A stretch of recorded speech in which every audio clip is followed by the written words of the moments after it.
देश भर से कोने कोने से आए हुए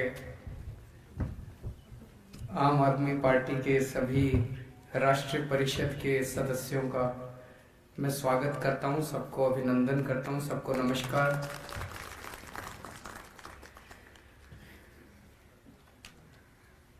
दिल्ली के चुनाव के बाद ये पहली बार हम लोगों को मिलने का मौका हो रहा है, तो सबसे पहले आप सब लोगों को बधाई देना चाहता हूं कि आपकी पार्टी ने दिल्ली के चुनावों में शानदार जीत हासिल की।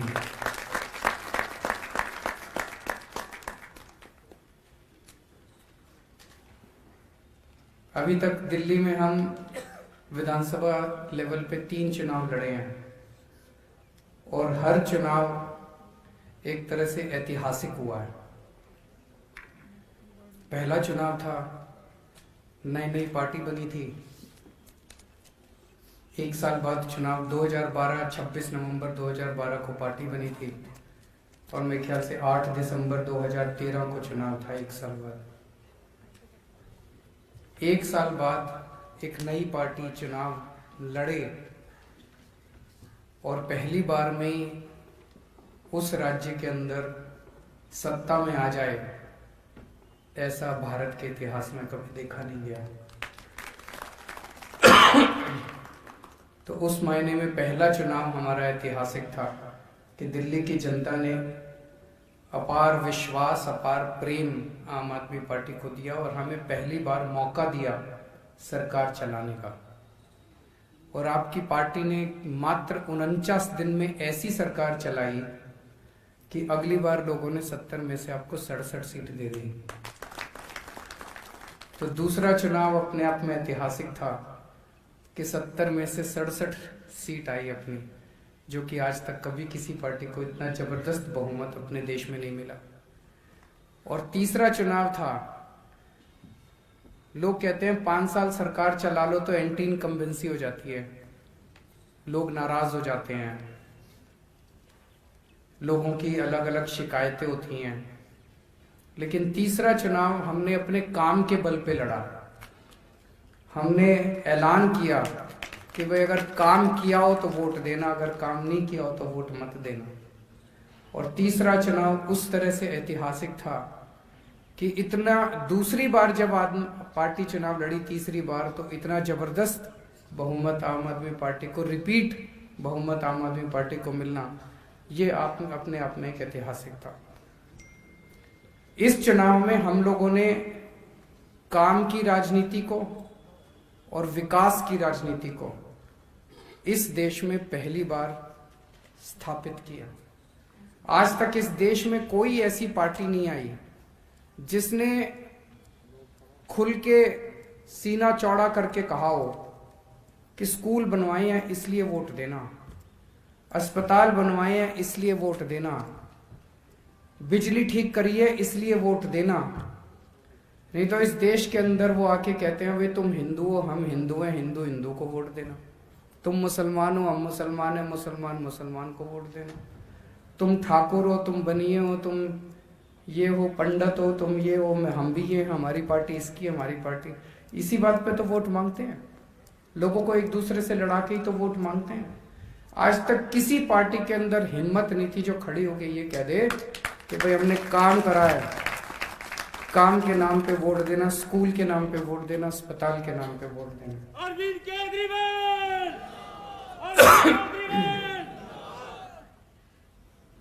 और इन लोगों की हिम्मत नहीं है जो उसको काउंटर कर सकें। अभी जोश जोश में आके उत्तर प्रदेश के एक कौन मंत्री था, उसने चैलेंज किया था, संजय जी, सिद्धार्थनाथ सिंह, उसने चैलेंज कर दिया मनीष सिसोदिया जी आए और हमारे साथ डिबेट करें। उन्होंने सोचा कि हमने ऐसे ही बोल दिया, ये आएगा थोड़ी, और वो पहुंच गया। वो बोला जी आ गया मैं, बताओ कहाँ चलना है, कहाँ डिबेट करना है। तो वो भाग खड़ा हुआ, मैदान छोड़ के भाग गया। ये हैं ही ऐसे कायर हैं ये लोग, काम इन्होंने किया ही नहीं है, ऐसे ही चैलेंज करते हैं। एक बार इनकी आंख में आंख डाल के बात करो, ये मैदान छोड़ के भाग जाते हैं।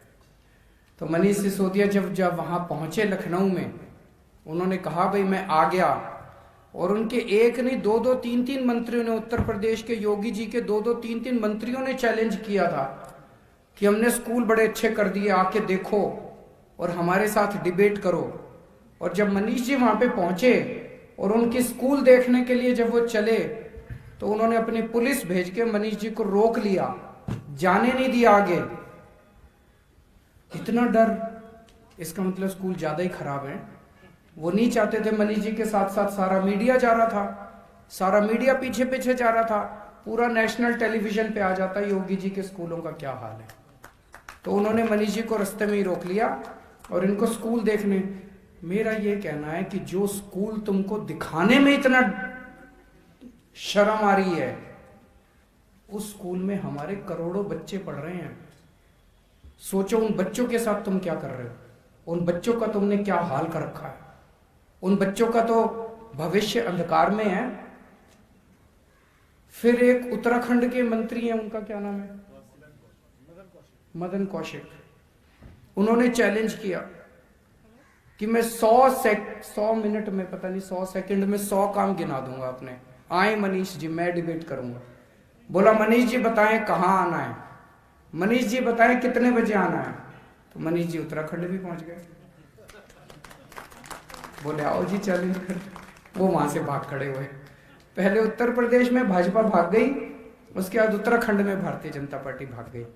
वहां भी उनकी हिम्मत नहीं हुई। वहां भी जब मनीष जी उनका एक स्कूल देख के आए, इतना बुरा हाल स्कूल का, इतना बुरा हाल उनका स्कूल का। 70 साल इन लोगों ने राज करा, 70 साल बीजेपी और कांग्रेस ने राज करा। इन्होंने इतना बुरा हाल कर दिया, सब चीजों का बुरा हाल कर दिया। तो पहली बार देश के अंदर एक ऐसी, इसीलिए आम आदमी पार्टी की जरूरत पड़ी, इसीलिए आम आदमी पार्टी को लोग पसंद करते हैं, क्योंकि जो काम ये पार्टियां 70 साल में नहीं कर पाई, वो काम आम आदमी पार्टी ने 5 साल के अंदर दिल्ली के अंदर करके दिखा दिया। पिछले 1 साल के अंदर काफी मुश्किल परिस्थितियों से पूरी मानव जाति गुजरी है। कोरोना की वजह से, कोरोना की महामारी की वजह से हमारे देश के अंदर हर शहर में, हर गांव में कोरोना की वजह से बड़ी कठिन परिस्थितियां थी। लेकिन दिल्ली में आपकी पार्टी की सरकार ने जिस तरह से शांत तरीके से, संयम से और सबको साथ लेके, बिना राजनीति किए, सारी संस्थाओं को, सारे संगठनों को, सारे लोगों को, हर तबके को, सारी सरकारों को साथ लेके दिल्ली के अंदर जिस तरह से कोरोना का मैनेजमेंट किया गया, उसकी प्रशंसा दुनिया भर में हो रही है। आपकी जानकारी के लिए एक छोटी सी चीज बता दूं, दिल्ली में जो कोरोना की महामारी थी वो दुनिया में सबसे ज्यादा कठिन था। दिल्ली की परिस्थिति सबसे ज्यादा कठिन थी। 11 नवंबर को दिल्ली में 8,500 केस आए एक दिन में, केवल एक दिन में 8,500 केस आए। पूरी दुनिया के अंदर किसी शहर में इतने ज्यादा केस कभी नहीं आए। न्यूयॉर्क में अप्रैल में एक दिन में 6300 केस आए थे, दिल्ली में 8,500। सोच सकते हो कितने ज्यादा। लेकिन जब न्यूयॉर्क में 6300 केस आए तो न्यूयॉर्क के सारे अस्पताल फुल, सड़कों पे मरीज, अस्पताल के कॉरिडोर में मरीज पड़े हैं, लोगों को एडमिशन नहीं मिल रहे, बुरा हाल था चारों तरफ। लेकिन दिल्ली में जब 8,500 केस आए, उस दिन भी हमारे 7,000 अस्पतालों के अंदर बेड खाली पड़े हुए थे। कोई सड़कों पे मरीज नहीं थे, कोई कॉरिडोर में मरीज नहीं थे। इतना शानदार मैनेजमेंट हमारे डॉक्टर्स ने और हमारे सब लोगों ने मिलकर किया।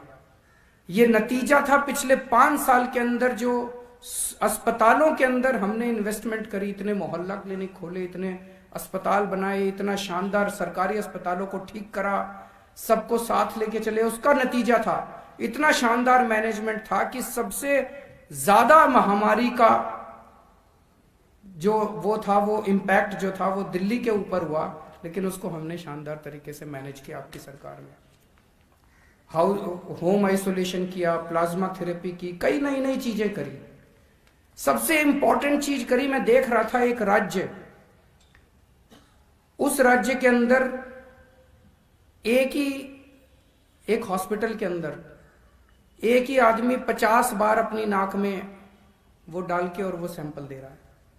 इसका क्या मतलब है? इसका मतलब फर्जी टेस्ट हो रहे थे, फर्जी टेस्ट कर करके वो अपनी रिपोर्ट तैयार कर रहे थे कि कोरोना नहीं है। दिल्ली के अंदर हमने फर्जीवाड़ा नहीं होने दिया। हमने उनको कहा, अपने सारे अफसरों को भी और डॉक्टरों को भी, जो सही पोजीशन है वो दिखाओ। अगर मैं मुख्यमंत्री होने के नाते मेरे को सही पोजीशन नहीं पता और मैं जनता को सही पोजीशन नहीं दिखाऊंगा तो अंदर ही अंदर तो बीमारी बढ़ती जाएगी, लोग मरते जाएंगे। मेरे लिए लोग इंपॉर्टेंट हैं कि मेरे लिए ये आंकड़े इंपॉर्टेंट हैं? मेरे लिए तो लोग इंपॉर्टेंट है, मेरे लिए तो लोगों की जान इंपॉर्टेंट है। एक एक जान हमारे लिए कीमती है। हमने आंकड़ों के साथ खिलवाड़ नहीं किया, जो था जनता के सामने रख दिया।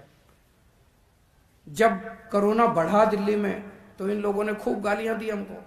हमने संयम के साथ मुंह बंद रख के, मुंह पे उंगली रख के हमने सारा काम करते गए और आज ऊपर वाले की दया से कल 80,000 टेस्ट हुए, 100 से भी कम केस आने चालू हो गए दिल्ली के अंदर। तो कोरोना का भी काफी अच्छा काम हुआ और आपकी पार्टी की सरकार की पूरी चारों तरफ इस बात की तारीफ हो रही है। मेरे को सबसे अच्छा तो लगा कि 2 जुलाई को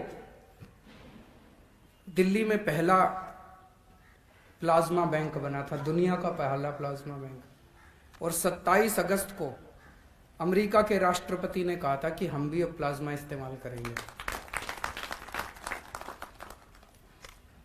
अभी जो मैं चारों तरफ सुनता हूं, आप लोगों से बात करता हूं, लोगों से बात करता हूं,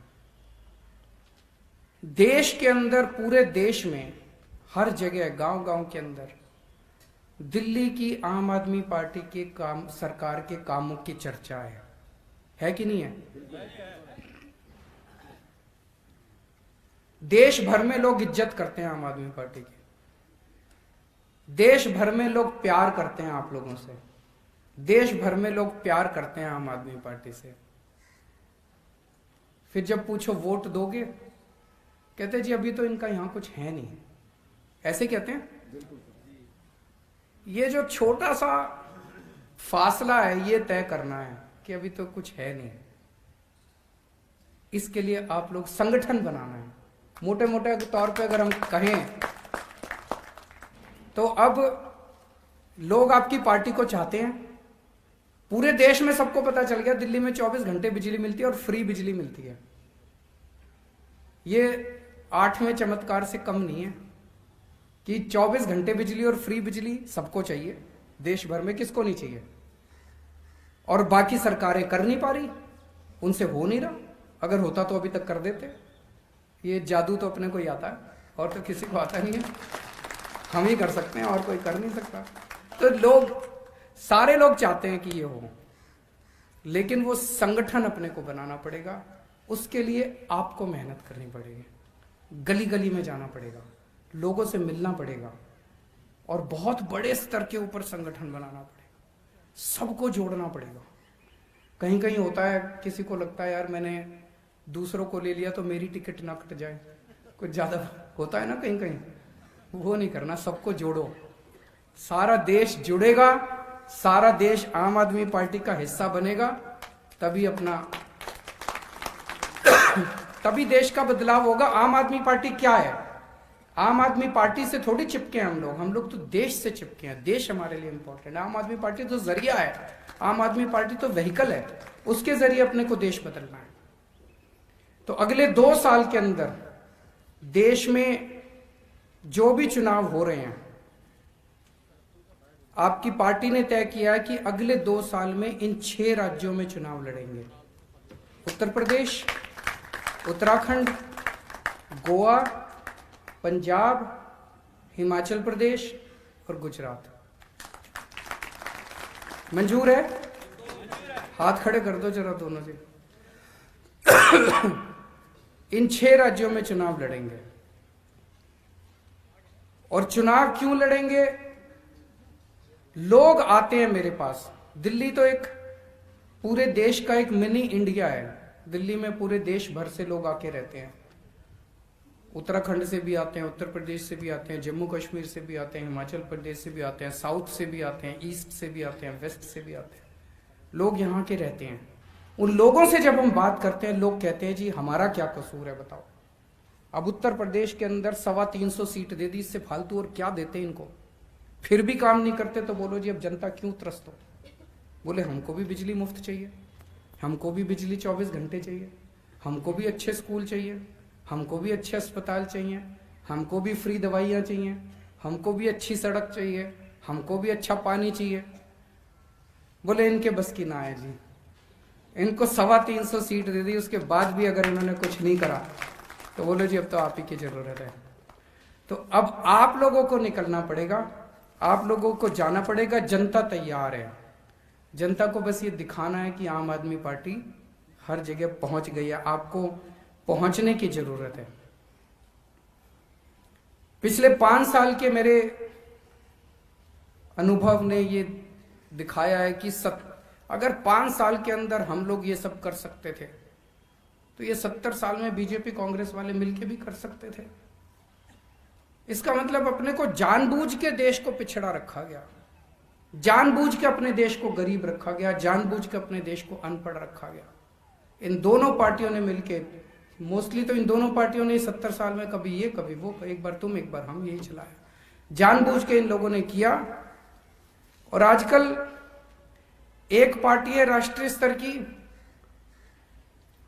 वो आपको याद दिलाती है सन 1200 में ये हुआ था, सन 1300 में ये हुआ था, सन 1400 में ये हुआ था। वो ये नहीं बताती 21वीं सदी का भारत कैसा होगा, वो ये नहीं बताती 22वीं सदी का भारत कैसा होगा। वो कहती है 1200 में, सन 1200 में ये हुआ था, इसका बदला लेंगे अब। सन 1300 में ये हुआ। देश को अब तय करना है कि हमें आगे बढ़ना है कि हमें पीछे जाना है। इन पार्टियों के पास कोई विजन नहीं है। इनको ये नहीं पता आगे करना क्या है, इसलिए पीछे वाली चीजों में हमें उलझाए रहते हैं। इनकी नीयत खराब है। अगर आप सब लोग देश से प्यार करते हो तो केवल आम आदमी पार्टी है जिसके पास 21वीं सदी और 22वीं सदी की विजन है। हमारे पास हमें पता है करना क्या है, और हमें पता है कि वो करने के लिए हमें वहां तक पहुंचना कैसे है।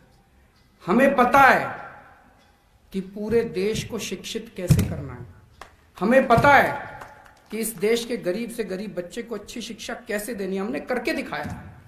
हमें पता है कि गांव गांव तक, घर घर तक नल में पानी कैसे पहुंचाना है।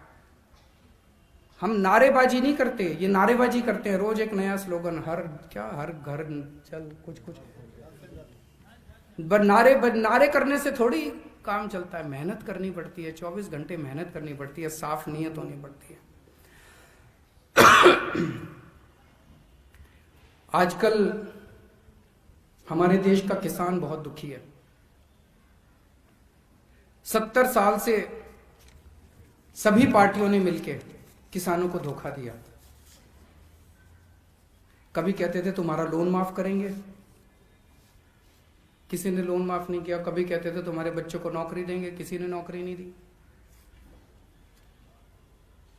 पिछले 25 साल में बताते हैं 3.5 लाख किसान आत्महत्या कर चुके हैं देश के अंदर। किसी ने किसानों की सुध नहीं ली। और अब ये जो तीनों बिल आए हैं, ये तीनों बिल एक तरह से किसानों से उनकी खेती छीन के इन 2-4 पूंजीपतियों को सौंप देंगे। तो अब किसान के लिए अस्तित्व का सवाल हो गया कि अब अगर सड़क पे नहीं उतरेगा तो किसान ही नहीं बचेगी, और अगर किसान ही नहीं बचेगी तो बेचारा किसान जाएगा कहाँ, वो अपने परिवार को कैसे पालेगा। मैं कई बार सोचता हूं कि इतनी ठंड के अंदर किसान कैसे बैठे हैं। वो इसीलिए बैठे हैं क्योंकि अगर नहीं बैठेंगे तो फिर कुछ बचेगा ही नहीं उनका। 26 जनवरी को जो कुछ भी हुआ वो दुर्भाग्यपूर्ण था। जो हिंसा हुई वो दुर्भाग्यपूर्ण थी।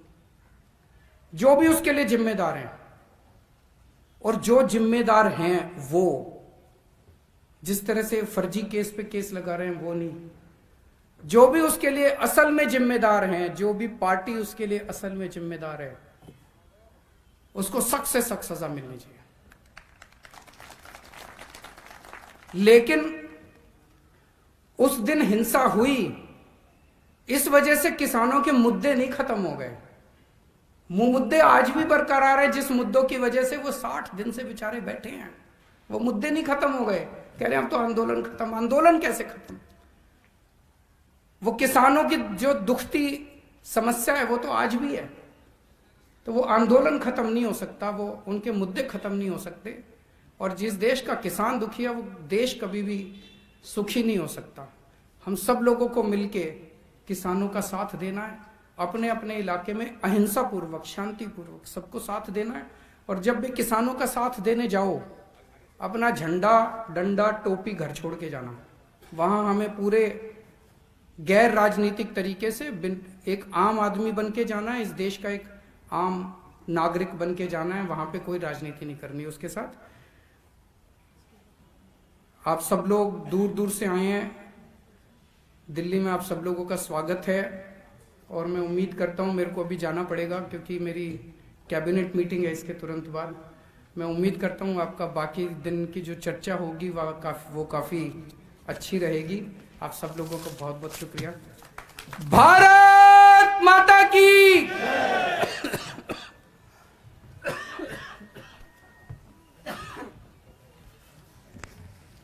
बहुत बहुत शुक्रिया अरविंद जी।